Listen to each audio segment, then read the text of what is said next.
Nothing against an old milk cow or something like that, but this is cool to be around and work with bulls and buck them. And Join Bob McBride, Territory Manager at Purple Wave Auction and owner of McBride Bucking Bulls, as he showcases his prized bucking bulls and shares his passion for the rodeo life and bull breeding.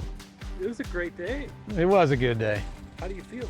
I feel great. Yeah? Yeah, feel good. I think most everyone had fun and they got their money's worth, and that makes me happy. If your customers are pleased and they had a good day and they bring their family out and all the children are happy, I mean, that's a win in my mind.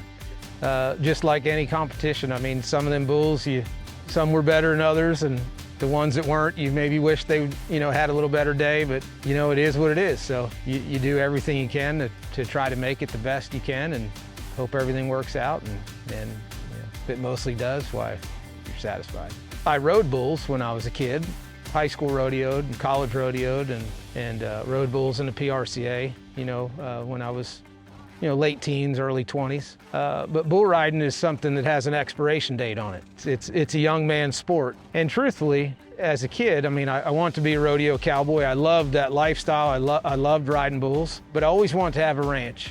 That's what I really wanted to do. When I was finishing up college, with aspirations of, getting some sort of career and hopefully having a ranch one day, I started thinking, well, on that ranch, I'd like to raise bucking bulls because, that would sort of incorporate my old rodeo days and the bull riding deal. I could sort of continue to live that life, but not have to get on the back of a bull anymore. And the bucking bull business, about that same time as I was finishing up college, the registry for the American bucking bull, it was called the Rough Stock Registry, the RSR. It was just formulating. So the industry, in terms of breeding and aggregating the pedigrees and that was all new at that time. So it was like perfect timing. So that was my aspiration, and it didn't take me very long, thank goodness. Out of college a couple years, and bought my first what we call born to buck. So cattle that pedigree, they're born to raise bucking bulls. These cattle that you saw today, these bulls, they're not just out of some random beef cow. They're out of a cow whose father, grandfather, great-grandfather, etc. was a bucking bull. And then all the females in that line also would